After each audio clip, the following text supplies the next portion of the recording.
Coluna.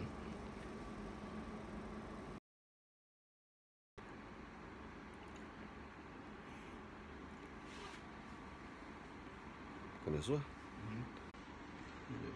Boa noite, é um prazer recebê-los de novo aqui nesse nosso espaço virtual. Nossa segunda live, fizemos a nossa primeira na sexta-feira, né? Falamos sobre colaboração premiada. Veja aqui os amigos, as amigas chegando. Como eu disse no nosso primeiro encontro, eu esgotei o que eu havia programado para falar sobre colaboração naquele primeiro momento. Mas óbvio que eu não esgotei, seria impossível fazê-lo, não esgotei o assunto. Então hoje nós vamos voltar, né? Eu vou aguardar aí o pessoal chegar, né? Já muita gente já aparecendo, mas nós vamos aí dar prosseguimento ao estudo do Instituto da Colaboração Premiada.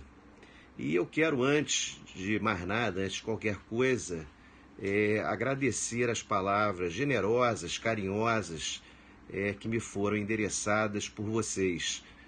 Palavras que me servem de estímulo. Como eu disse na sexta-feira, aquela havia sido a minha primeira, seria a minha primeira experiência, né, com essa ferramenta virtual, de transmissão de conhecimento, de aprendizado, enfim, de ensino. E para mim o encontro foi bastante prazeroso, gostei muito. Pelos comentários, todos eles elogiosos, acho que vocês também ficaram satisfeitos com o nosso trabalho. Isso serve de estímulo, serve de incentivo para nós continuarmos. E eu não vou entrar já no tema, vou esperar mais um pouquinho, né? Hoje é domingo, final de domingo, 18 horas. Para quem está em ritmo acelerado de estudos, né, para concurso público, é um horário, um dia adequado. Agora, para a maioria das pessoas, domingo é um dia dedicado ao lazer, dedicado ao descanso, à família, enfim. Mas eu espero que nós tenhamos aqui a presença maciça do nosso primeiro encontro de sexta-feira. Eu fiz aqui umas contas entre o Instagram e o Periscope, foram quase 1000 pessoas assistindo. Isso para mim foi até uma surpresa, porque eu praticamente não fiz divulgação, né? Eu anunciei a live na própria sexta-feira, 2 horas antes de iniciá-la, mas houve bastante assistência, o que me deixa feliz. Bom, nós falávamos sobre a colaboração premiada, e o primeiro ponto que eu destaquei, que eu considero de extrema relevância, relembrando o que falamos na sexta-feira, o primeiro ponto de relevância é saber diferenciar, é saber distinguir entre o acordo de colaboração premiada, que é um negócio jurídico processual, um negócio jurídico processual personalíssimo, da colaboração premiada, que é um meio de consecução da prova, que é um meio de obtenção da prova. É uma técnica especial de investigação. Eu ressaltei na sexta-feira que a colaboração premiada não é propriamente um meio de prova, é um meio de obtenção, é um meio de pesquisa da prova, é um meio de identificação das fontes de prova. O colaborador indica números de contas bancárias para quebra de sigilo do Brasil e no exterior, indica linhas telefônicas a serem interceptadas, a serem monitoradas, fornece informações a respeito de encontros, de reuniões realizadas pela organização criminosa visando a execução de seus delitos. Ele próprio, o colaborador, fornece documentos, fornece gravações, enfim. A colaboração premiada é um meio de obtenção da prova. E o depoimento do colaborador, aí sim, o depoimento do colaborador é um meio de prova. É um meio de prova, nos termos da própria lei, precário. Precário por quê?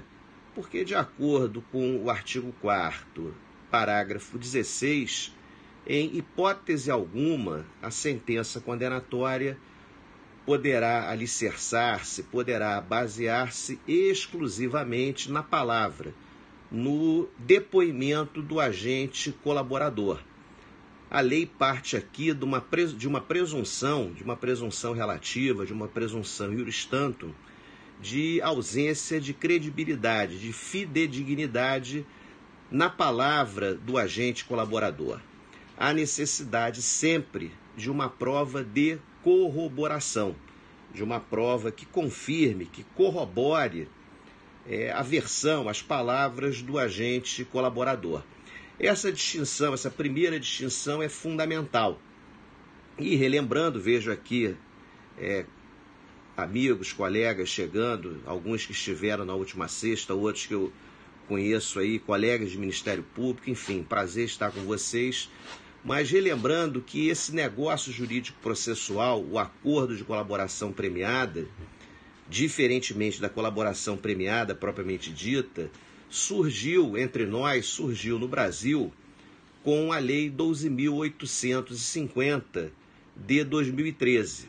Até então, já havia no direito penal e no processo penal brasileiro, em leis penais extravagantes, em leis penais esparsas, a previsão da delação, ora como causa de diminuição de pena, ora como causa de perdão judicial. E há inclusive uma lei que se pode denominar de geral ou genérica a respeito da delação, que é a Lei 9.807 de 99. Os artigos 13 e 14 desta lei, que tratam da delação, são aplicáveis em relação a qualquer espécie de infração penal. Pois bem, o acordo de colaboração premiada é novidade. É novidade por quê? Porque a Lei 12.850 de 2013, com a finalidade, com o intuito de estimular a colaboração hoje é vista internacionalmente como o mais eficaz, como o mais eficiente meio de investigação de organizações criminosas, o legislador procurou, com a disciplina do acordo de colaboração premiada, conferir segurança jurídica ao colaborador. Conferir ao colaborador, indiciado, investigado, quando a colaboração for pré-processual, colaboração na primeira fase, na primeira etapa da atividade persecutória do Estado, colaboração na fase do inquérito, ao réu, colaboração já no processo penal, no curso do processo penal, ou ao condenado. É importante relembrar que admite-se entre nós a colaboração premiada, inclusive depois de transitada em julgado a sentença penal condenatória.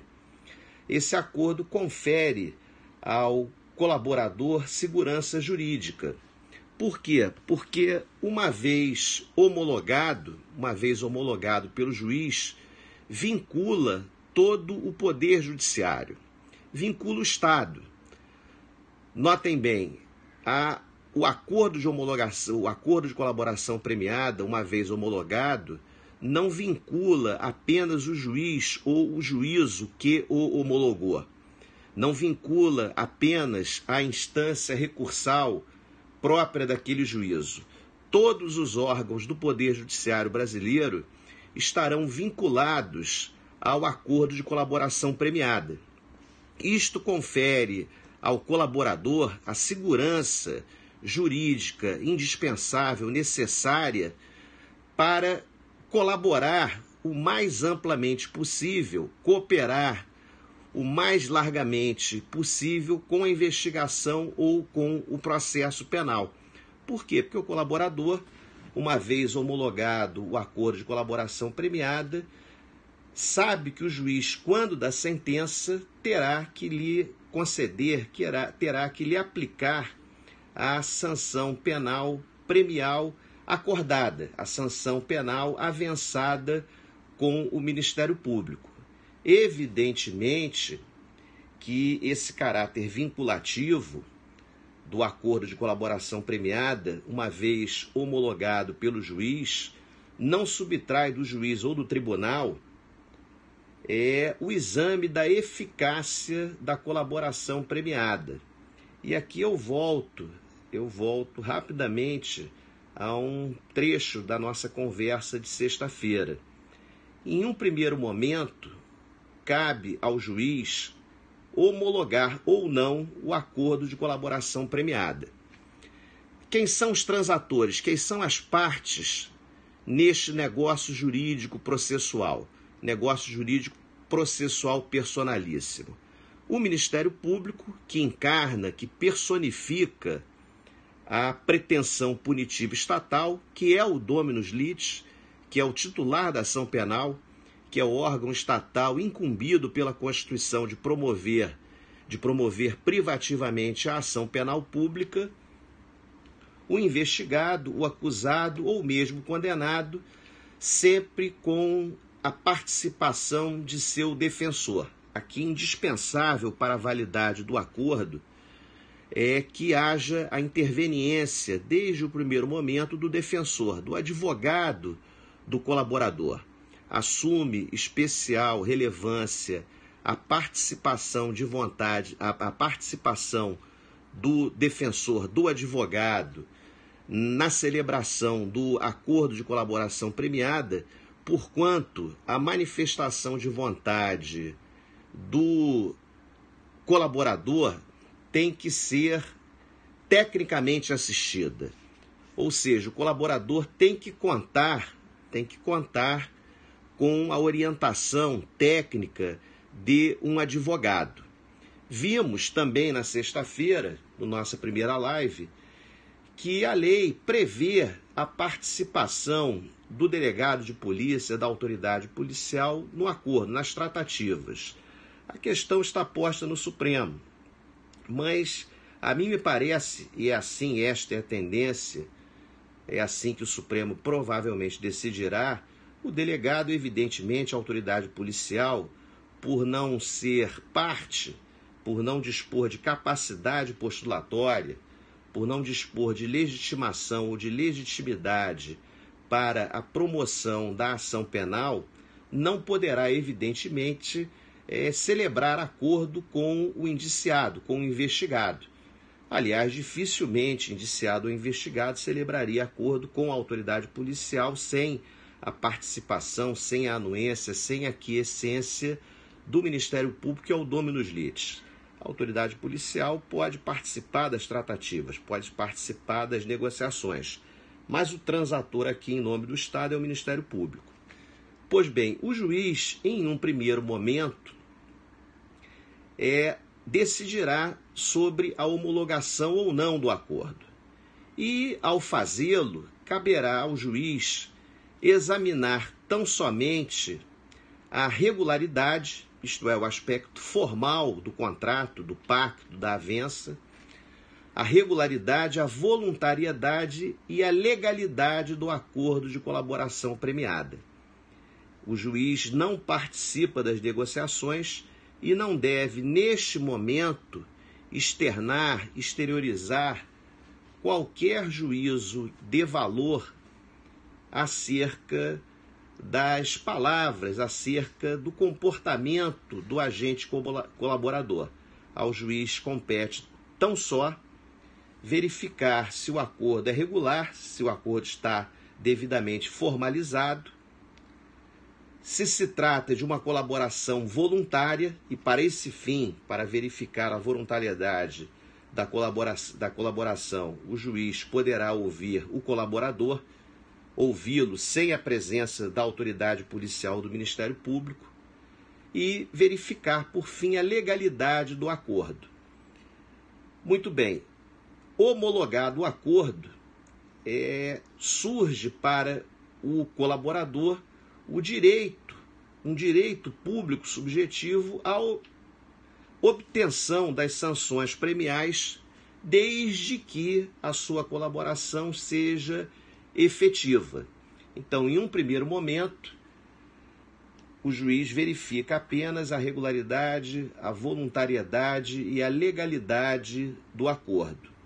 Depois, quando da sentença, por ocasião da sentença, aí sim, aí o juiz verificará a eficácia da colaboração.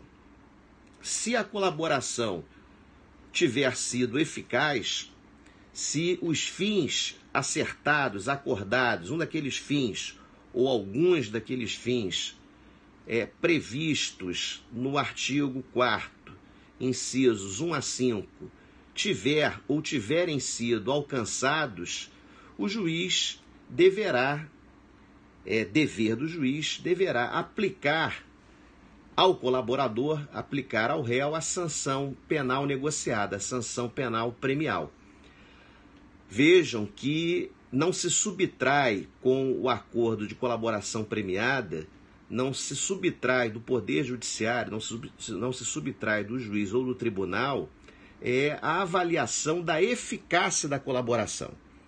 Essa avaliação, entretanto, não deverá ser feita, a avaliação da eficácia objetiva, não deverá ser feita quando da homologação. Quando da homologação se verifica, tão só o juiz não deve se imiscuir nas negociações, não pode participar das negociações, não pode exteriorizar qualquer juízo de valor acerca do acordo.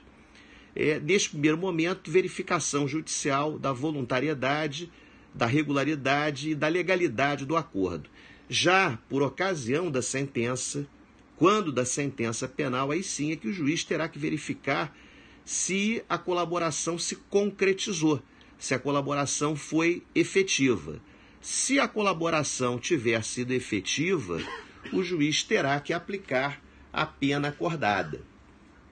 E aqui, neste ponto, surge uma questão muito interessante. A lei, nós vimos na nossa primeira live, a lei estabelece quais são as sanções premiais possíveis, quais são os benefícios que o Ministério Público pode negociar com o colaborador. A lei prevê a possibilidade do perdão judicial, e aqui mais uma observação é fundamental. O perdão judicial é causa extintiva da punibilidade. E é uma causa de extinção da punibilidade, eu diria, sui generis. Por quê? Porque, por óbvio, por evidente, que não se perdoa o inocente, não se perdoa aquele que é inocente. O perdão pressupõe, exige mesmo, o reconhecimento da culpa. Reconhece o reconhecimento de que a acusação procede, o chamado acertamento da acusação. Ora, se o perdão pressupõe culpa, pressupõe reconhecimento da culpa, e se o réu, ainda que se trate de réu colaborador, goza da presunção constitucional de inocência, haverá sempre e sempre necessidade da instauração do processo penal para que o juiz, quando da sentença, aplique ou conceda o perdão judicial. Não se concebe, está na jurisprudência pacífica do Supremo, não se concebe perdão judicial sem o devido processo penal. O perdão judicial, diferentemente do que pensam alguns, não pode, por exemplo, fundamentar arquivamento de inquérito policial. Não por quê? Porque não há no inquérito instrução probatória, não há instrução probatória em contraditório, não há possibilidade de reconhecimento da culpa. O inquérito é um procedimento administrativo, pré-processual, que se destina a subsidiar a ação persecutória do Ministério Público. Então não se pode usar o perdão judicial como fundamento para arquivar inquérito policial e nem tampouco para rejeitar denúncia ou mesmo, conforme prevê agora a lei, artigo 397 do Código de Processo Penal, e quando eu digo agora, já lá se vão 8 anos desta reforma tópica, desta reforma pontual do Código de Processo, agora o juiz pode até absolver sumariamente o réu, absolvê-lo sumariamente, absolvê-lo depois de apresentada a resposta escrita à acusação, mas não poderá absolvê-lo sumariamente aplicando, reconhecendo o perdão judicial. Por quê? Mais uma vez, porque o perdão judicial exige o devido processo, exige o reconhecimento da culpa, o reconhecimento da procedência da acusação. Muito bem, então o primeiro prêmio seria o perdão judicial. Depois a diminuição de pena, diminuição de até 2/3 da pena. Essa seria a fração máxima, prevista no artigo 4º, parágrafo 2º. A substituição da pena privativa da liberdade por pena restritiva de direito, ou por penas restritivas de direito. Esses seriam os benefícios possíveis em se tratando de colaboração premiada pré-processual ou processual.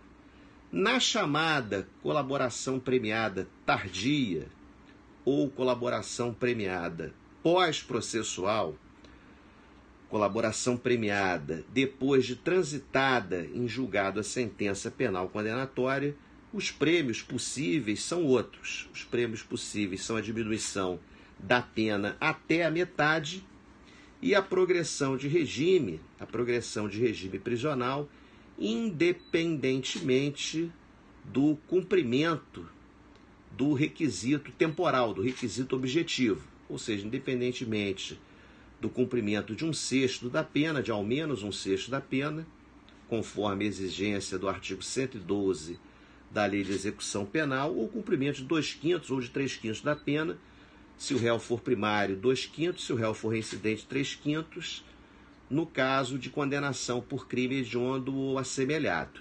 Então, esses são os benefícios possíveis, os benefícios que poderão ser negociados.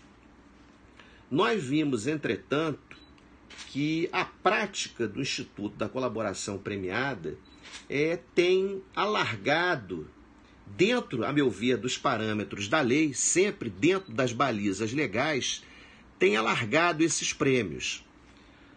Por quê? Porque se tem admitido, e isto tem sido bastante frequente, a negociação não propriamente da diminuição de pena na fração máxima de 2/3, ou numa fração mínima que para alguns, na falta de expressa previsão na lei do crime organizado, mínimo de diminuição, a diminuição mínima da parte geral do Código Penal de 1/6, ou a diminuição mínima da parte especial do Código Penal e mesmo da legislação extravagante que cuida da colaboração, da delação, né? A diminuição de 1/3.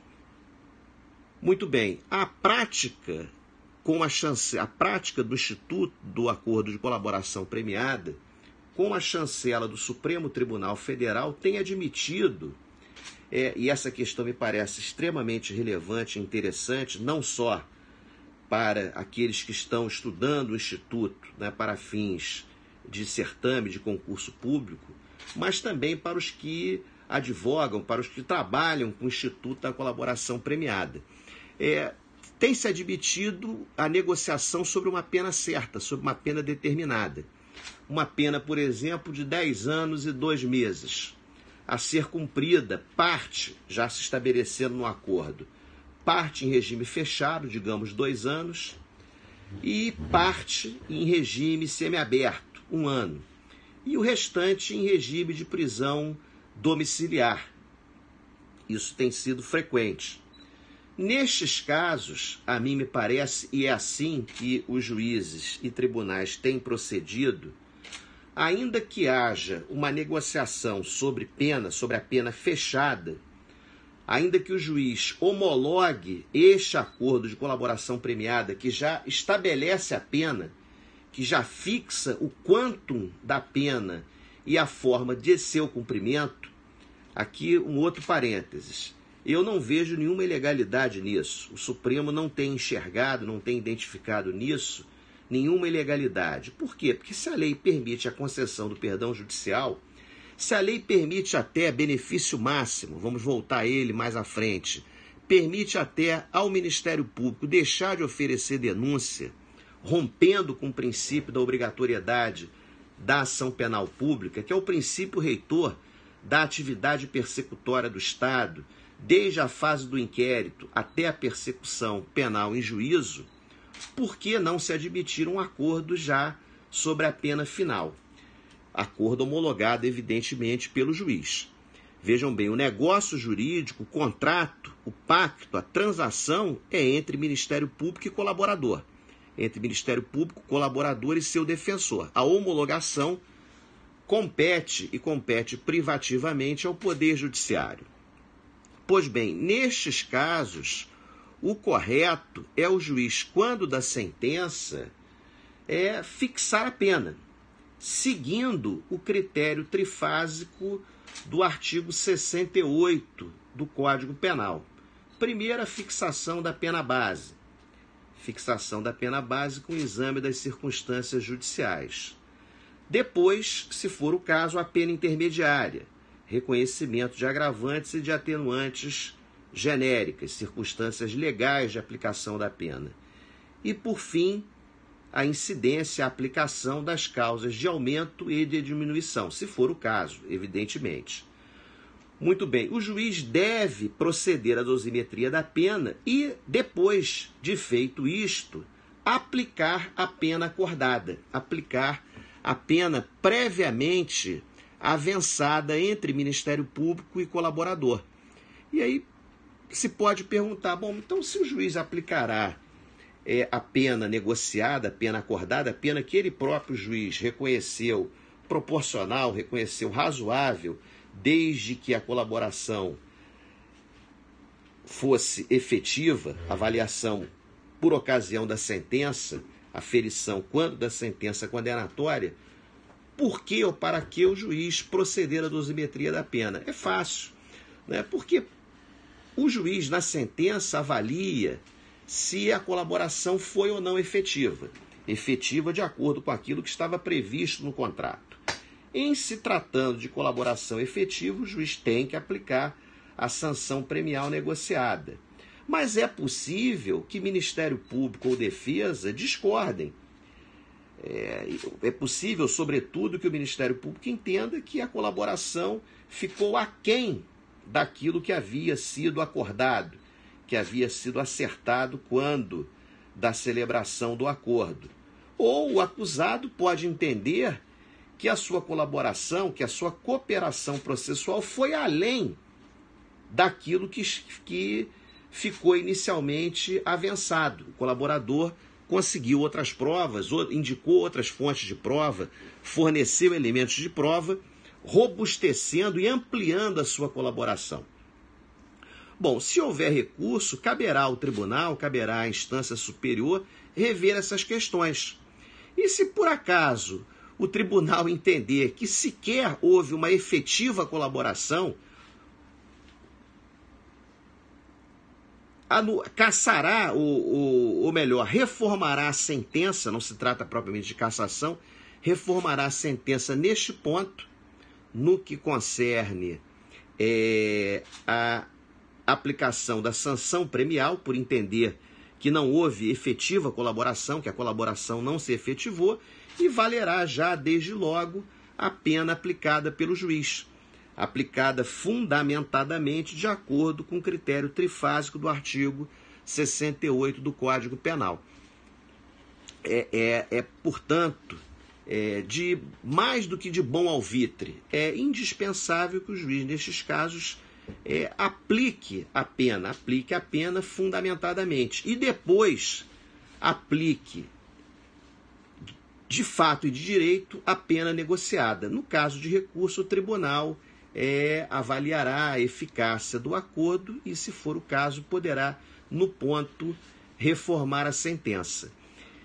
E mais, né, além disso, como nós falamos na última sexta, embora não haja previsão em lei, os tribunais têm admitido, o STJ e o Supremo, essas questões todas estão chegando, ou se iniciando no próprio Supremo, pelo fato de haver entre colaboradores e delatados pessoas que gozam de foro especial por prerrogativa de função. No Supremo, especialmente deputados federais e senadores e até o presidente da República, no Superior Tribunal de Justiça, governadores, conselheiros de tribunais de contas, enfim, né, hipótese de competência originária. O Supremo já admitiu, em mais de uma oportunidade, que o acordo de colaboração premiada contém a cláusula acerca, versando sobre os efeitos civis, sobre os efeitos extrapenais, efeitos patrimoniais da sentença penal condenatória. Isso pode até, num primeiro momento, isso causa perplexidade, causa espécie, que nós não estamos acostumados a trabalhar com esse instituto. Esse instituto não é da tradição do nosso direito, tradição romano-germânica. Né? Nossa tradição é da civil law. Esse é um instituto do direito anglo-saxão, da common law. Nós ainda não temos não estamos habituados, não temos uma cultura de justiça penal negociada. Mas se tem admitido até cláusula reservando ao colaborador a propriedade de bens, de imóveis, sobretudo de imóveis, adquiridos com o produto do crime. Tá? Seria o verdadeiro proveito do crime. Por quê? Porque muitas vezes o sujeito colabora, mantém consigo a propriedade, o imóvel, muitas vezes valioso, mas a sua colaboração permite a repatriação de milhões, de bilhões de reais. A cifra já chega na casa dos bilhões de reais. Então a negociação tem sido a mais ampla possível. Daí a responsabilidade do Ministério Público como negociador e do juiz também ao homologar esse acordo. A outra questão importante, dentro aqui ainda do acordo de colaboração premiada, é sobre a possibilidade de se estender essa sistemática, essa disciplina processual do acordo homologado pelo juiz, às leis que prevêem a colaboração premiada, ou que prevêem a delação premiada. Nós vimos que a colaboração é gênero do qual a delação é uma das espécies. A colaboração abrange a delação, propriamente dita, mas tem outras finalidades, aquelas finalidades previstas nos incisos 3, 4 e 5 do artigo 4º da Lei 12.850 de 2013. Então, a colaboração a rigor não se confunde também com a delação. É possível, por exemplo, na Lei de Drogas, artigo 41, ali há a previsão da delação, né, como causa de diminuição de pena. Nada obsta que se celebre em processo que versa tão só sobre crime da lei de droga, por exemplo, tráfico de drogas ou associação para o tráfico, que se celebre neste processo um acordo de colaboração premiada. Há necessidade disso? Não, mas é possível. É possível por quê? Porque, malgrado inexista previsão na lei específica, na lei de drogas, na Lei 11.343 de 2006, essa lei do crime organizado, no que concerne ao acordo de colaboração premiada, serve como uma lei geral. É possível no processo penal o emprego da analogia e interpretação extensiva, artigo 3º.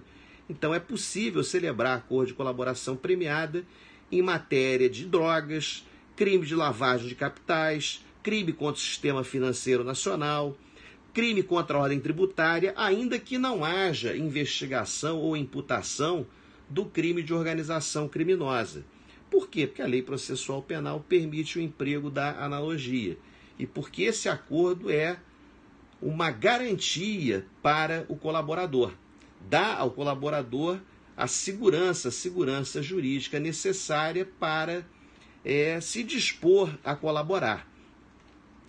E o outro aspecto aqui correlato é o da possibilidade ou não, porque há leis que têm disciplina própria sobre a delação. Lei de drogas, sistema financeiro, lavagem de capitais, crimes contra a ordem tributária. Enfim, hoje há uns crimes, a lei dos crimes hediondos, que acrescentou parágrafo ao artigo 159 do Código Penal, extorsão mediante sequestro, enfim, há leis outras tratando da delação. É possível aplicar essa sistemática processual à delação prevista ou disciplinada em outra lei, numa lei especial, numa lei específica. Pois bem, e no caso de processo por organização criminosa, geralmente o processo é por organização criminosa e outros crimes, corrupção, lavagem, tráfico de drogas, contrabando, descaminho, enfim, evasão de divisas. Esses prêmios que a lei do crime organizado, que a lei 12.850 prevê, são aplicáveis apenas ao crime de organização criminosa ou se estendem também aos crimes conexos? Bom, embora haja doutrina em sentido contrário, a jurisprudência do Supremo, do STJ, é toda no sentido, e tem que ser assim, isso serve de estímulo à colaboração, é toda no sentido de que esses prêmios que são mais amplos, que são mais interessantes para o colaborador, podem ser aplicados também no que concerne ao crime conexo. Então é possível o Ministério Público deixar, por exemplo, de oferecer denúncia não apenas em relação ao crime de organização criminosa, mas também em relação aos crimes conexos. É possível o juiz conceder o perdão judicial não apenas em relação ao crime de organização criminosa, mas também em relação aos crimes conexos. Ou seja, essa sistemática da lei das organizações criminosas, da lei 12.850 de 2013, os prêmios nela previstos podem ser aplicados no caso de conexão, e não raro, sempre ou quase sempre, a investigação, a acusação, além de versar sobre crime de organização criminosa, tem por objeto também, fato investigado, crimes conexos. Crimes conexos investigados ou objeto de ação penal juntamente com o crime de organização criminosa. Bom, e por fim, para finalizar essa nossa análise, essa nossa conversa sobre o acordo de colaboração premiada, por fim, os efeitos desse acordo no que concerne à improbidade administrativa, no que concerne ao ato de improbidade administrativa. Sobre essa questão, a questão das mais complexas e tormentosas, questão que está latente, que está para explodir em vários acordos de colaboração premiada, essa questão não é de fácil solução. Não é por quê? Primeiro, porque o acordo de colaboração premiada, tal qual a lei o concebe e prevê, é acordo no processo penal. Processo penal em sentido amplo, abrangendo a fase pré-processual, a primeira etapa da atividade persecutória do Estado, a investigação criminal, a fase processual propriamente dita e a fase pós-processual, abrangendo também o processo de execução penal. Este instituto, o Instituto do Acordo de Colaboração Premiada, é um instituto tipicamente de direito penal, de direito processual penal. Pois bem, mas não raro, isso é comuníssimo em relação a agentes públicos, agentes políticos, não raro um mesmo fato caracteriza infração penal, caracteriza crime e configura também ato de improbidade administrativa. Pois bem, o ato de improbidade administrativa, embora se revista de extrema gravidade e seja apenado, seja sancionado com sanções gravíssimas, excetuada a privação da liberdade, o ato de improbidade administrativa não tem a natureza jurídica de ilícito penal, não tem a natureza jurídica de infração penal, não constitui crime ou contravenção. O ato de improbidade administrativa é um ilícito civil lato sensu. Bom, dito isto, a primeira resposta que vem logo é a de que esse acordo no processo penal, não poderá, em hipótese alguma, respeitadas as independências das instâncias, e essa independência, todos vocês sabem, não é absoluta.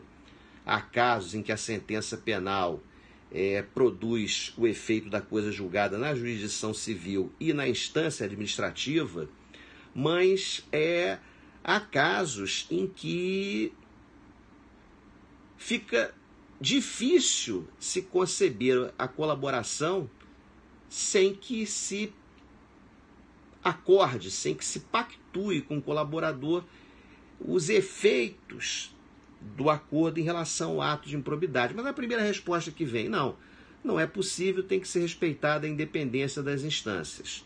Ou seja, o sujeito faz um acordo, celebra um contrato penal, um negócio jurídico processual penal, e depois vai ser responsabilizado por aquele fato numa outra seara, numa outra jurisdição, na jurisdição civil, pelo próprio Ministério Público, embora por órgão diverso, com atribuição diferente, mas o mesmo Ministério Público, ou às vezes até por um outro Ministério Público, né? A improbidade pode não ter reflexo de atingir bem, serviço ou interesse da União, ser punível no âmbito do Estado, Ministério Público Estadual, um acordo homologado, celebrado no âmbito da Justiça Federal. Bom, há quem pense assim, esse acordo não produz efeito algum. Eu, particularmente, penso que isso seria, né, primeiro, seria uma deslealdade, seria algo, eu diria, até imoral, né, se o Estado, Ministério Público, o Estado acusador e o Estado juiz, o Estado Ministério Público ou o Ministério Público pactuando com o colaborador, o juiz homologando o acordo, por exemplo, o sujeito mantém o cargo público para obter a aposentadoria. Né? Um dos efeitos da sentença penal, no caso de crimes contra a administração, é a perda do cargo, né? A perda que tem que ser declarada motivadamente pelo juiz. Não é efeito automático só na lei da tortura. Muito bem, feito esse acordo, depois o Ministério Público ajuizaria uma ação no civil. Isso seria, a meu ver, uma deslealdade, mas a primeira resposta que vem é essa. Então o acordo não vincula a jurisdição civil, não vincula o Ministério Público que concerne ao ato de improbidade. A outra orientação, que me parece a mais correta, é de que, primeiro, se deve trazer para a mesa de negociações, se deve trazer para a discussão os órgãos estatais com legitimidade para promover a responsabilização do sujeito em outras áreas, como se faz, por exemplo, nos acordos de leniência. Então, trazer aqui o Ministério Público, o promotor de justiça, a promotoria de justiça com atribuição em matéria de improbidade, para negociar os efeitos do acordo em sede penal. Mas ainda que isso não seja feito, eu particularmente penso que para que o Instituto, e há uma forte, eu diria, uma forte ação no Brasil no sentido de desmoralizar o Instituto da Colaboração Premiada. Óbvio, né? Essa é uma ferramenta processual que tem permitido a responsabilização criminal de pessoas até então blindadas, pessoas inalcançáveis pelo direito penal. Eu penso que para que esses acordos não sejam desestimulados, o ideal é que os órgãos sentem à mesa e resolvam tudo num acordo só na seara criminal. Mas, ainda que isso não seja feito, ainda que não haja adesão, por exemplo, que não haja um convite ao outro membro ou ao outro Ministério Público para aderir ao acordo de colaboração premiada, eu penso que se houver, por exemplo, cláusula neste acordo sobre os efeitos secundários da sentença penal condenatória, e quando esses efeitos constituem também sanção correspondente a ato de improbidade, fica fechada a porta da ação civil pública. Se não, nos casos mais graves, nessa corrupção que se apropriou do aparelho estatal brasileiro, né, dessa corrupção sistêmica que está destruindo o país, senão o Instituto se esvaziará. E a ideia aqui da colaboração se perde, evidentemente que o Estado perde parcela da sua pretensão punitiva ou do seu direito de punir, mas perde sempre na perspectiva de uma pescaria. Você deixa de pescar o peixe pequeno, né, ou devolve o peixe pequeno pescado ao mar para conseguir fisgar o peixe maior, né, o chefe, o big boss da organização criminosa, o capo. Então isso tudo tem que ser avaliado. Eu penso até que já é hora de se cogitar de uma alteração legislativa para que isso fique regulamentado, porque por hora não há regulamentação. O Conselho Nacional do Ministério Público, a lei é uma questão aqui diferente, né? Eu estou falando do efeito do acordo penal na jurisdição civil. A lei da ação civil pública, a lei de improbidade administrativa, proíbe acordo. Né? Há agora uma resolução do Conselho Nacional do Ministério Público prevendo uma espécie de negociação, um termo, um ajustamento de conduta nos atos de improbidade, a resolução 179. Mas isso é coisa diferente, isso é saber se o acordo pode ser estendido, pode ser levado ou não à esfera da improbidade. Eu estou me referindo a uma outra questão, é a questão acerca do efeito do acordo penal homologado pelo juiz na jurisdição civil. São coisas diferentes. Tá? Bom, falamos aí, vou abrir aí para perguntas também, quem quiser se manifestar, quiser perguntar, fiquem à vontade, vejo que tem muita gente já aí acompanhando, né? Mas falamos aí bastante, suficiente sobre o acordo. Voltando à colaboração premiada como meio de prova, como meio de... Professor, existe a possibilidade de aditamento do acordo de colaboração para incluir novos termos? Existe, né? E isso tem sido comum, são aditivos. À medida em que a negociação avança, à medida em que o colaborador... e muitas vezes o que tem acontecido nessas mega operações, nessas mega investigações, é que o colaborador também vai obtendo as provas de corroboração à medida em que o tempo passa. Então, têm sido admitidos esses aditivos ao acordo, né? Isso tem sido admitido. Aqui foi o que eu disse na sexta-feira. Nós temos que trabalhar com um outro paradigma, nós temos que fazer o chamado diálogo das fontes. Aqui, em relação ao acordo de colaboração premiada, evidentemente que respeitadas as balizas legais que são mais estreitas do direito penal, é preciso trabalhar com os institutos do direito civil. Né? Então, não nada obsta, e mesmo do direito administrativo, dos aditivos de contratos administrativos, nada obsta que haja um aditivo. Então, saindo do acordo e passando para a colaboração. Né? A colaboração premiada, meio de obtenção, meio de consecução da prova. Né? É um meio extraordinário, é um meio excepcional de investigação, de obtenção de provas. A colaboração premiada, por si só, ela mesma, não é um meio de prova, não é sequer uma fonte de prova, é um meio de obtenção da prova. O colaborador se dispõe a indicar fontes de prova, indicar elementos de prova que possam permitir a elucidação, primeiro a corroboração do que diz, do que ele afirma, e que possam servir de elementos para a elucidação, para o esclarecimento completo da estrutura, da estrutura hierárquica, da identificação dos membros da organização criminosa e dos crimes por ela praticados. Né? Permitir repatriamento de valores, recuperação de produto ou proveito do crime, uma colaboração preventiva, evitar práticas de novos crimes, enfim. A colaboração é uma técnica especial de investigação importantíssima, que não se sujeita, é importante sublinhar, à chamada reserva de jurisdição.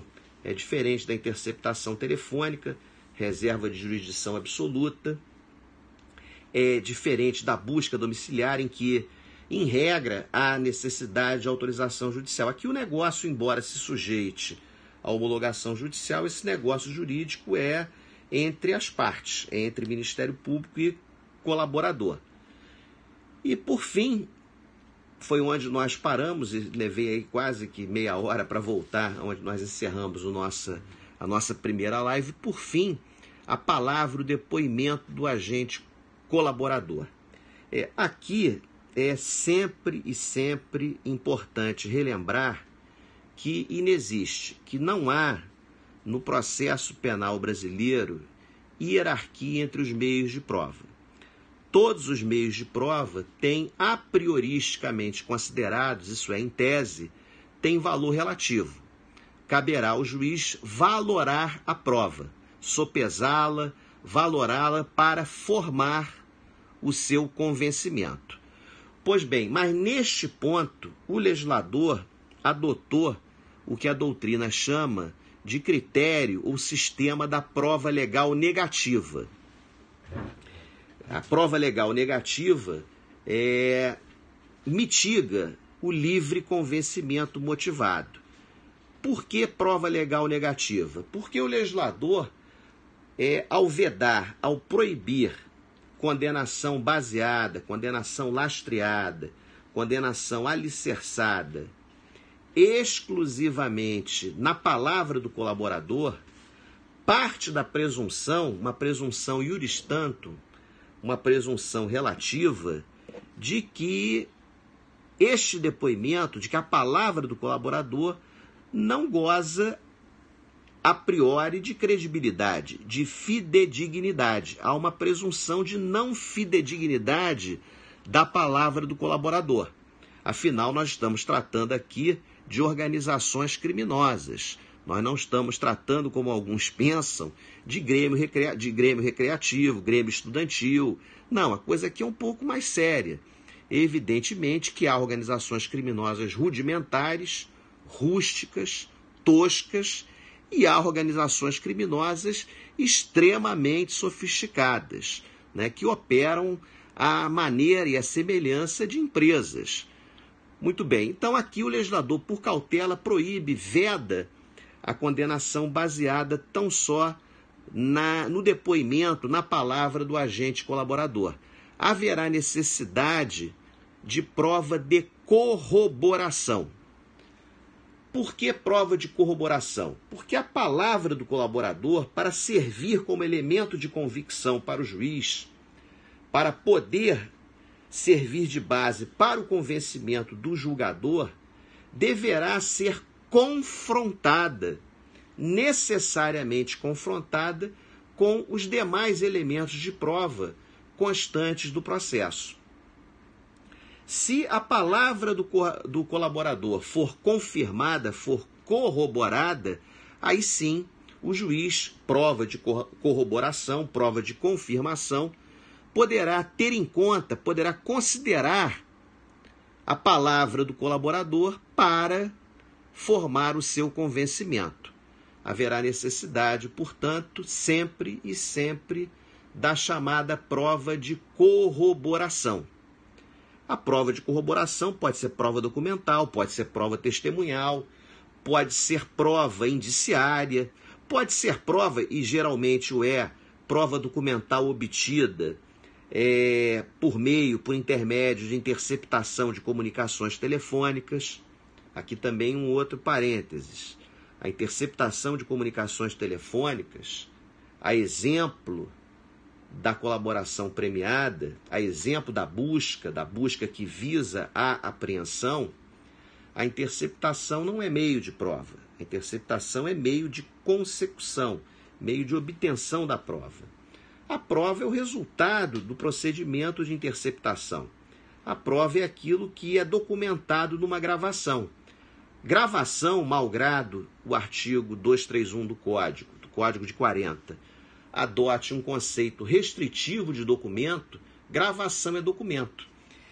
Então, muitas vezes, a prova de corroboração é a gravação das interceptações telefônicas, é a quebra do sigilo bancário, é a comprovação por prova documental, por prova indiciária, da palavra do colaborador.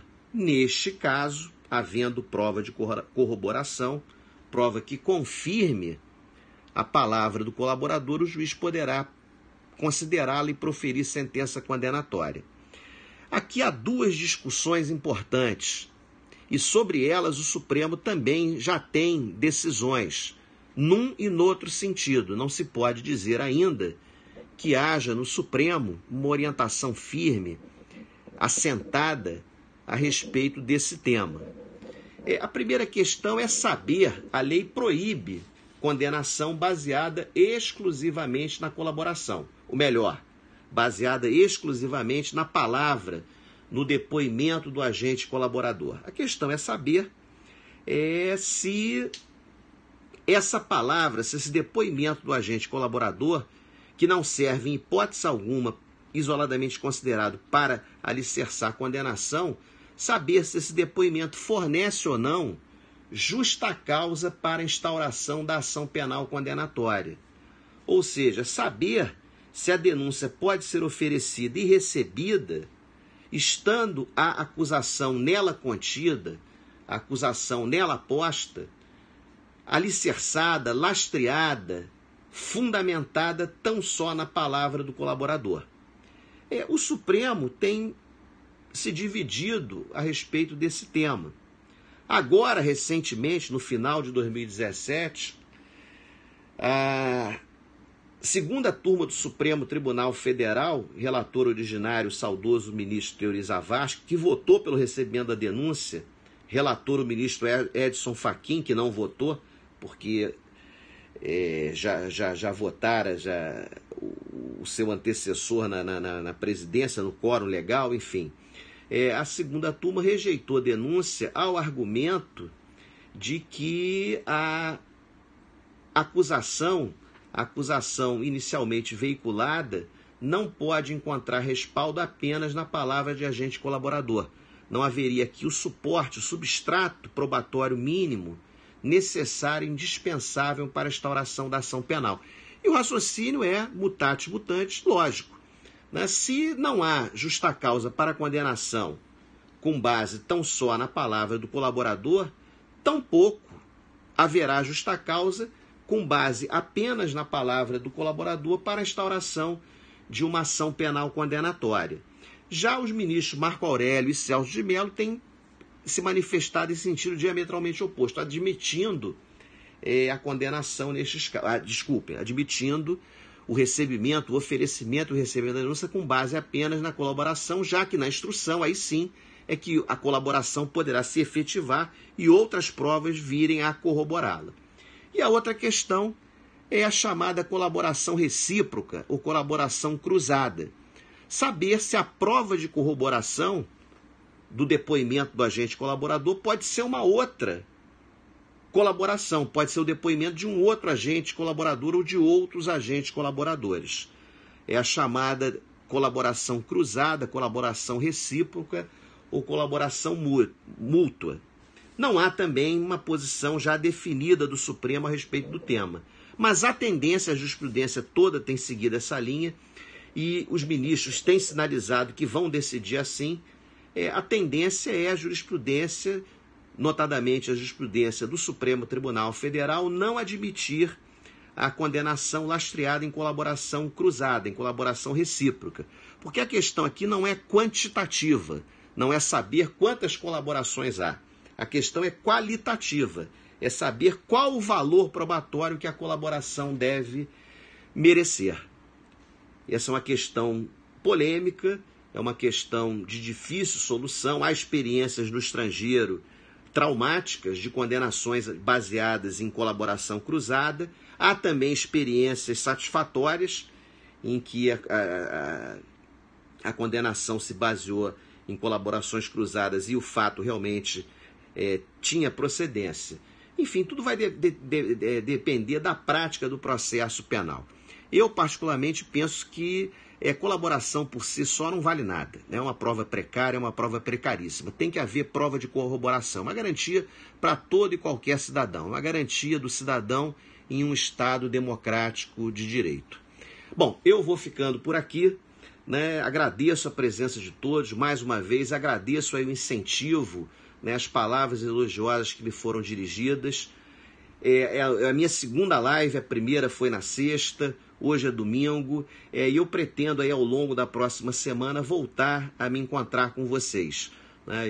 Eu tenho seguido aí, eu, Guilherme Penha e o Juan, nós temos aí um projeto de estudo diferente, combinando, conjugando em grupos de estudos a didática tradicional, a aula presencial em sala de aula, com essas ferramentas novas que nos permitem aí essa integração, essa interação a qualquer hora do dia, qualquer hora da noite. O que eu gosto mais de fazer, de lecionar, isso me dá um enorme prazer e eu espero que nós possamos estar juntos muito em breve. Obrigado, foi uma grande satisfação estar com vocês. E da próxima vez vamos organizar melhor as perguntas, que eu estou aqui tentando ler e não estou conseguindo, mas da próxima vez eu vou me organizar, vou ampliar aqui essa tela e vou responder ao que for perguntado em tempo real. Tá bom? Obrigado, a boa noite, um bom final de domingo.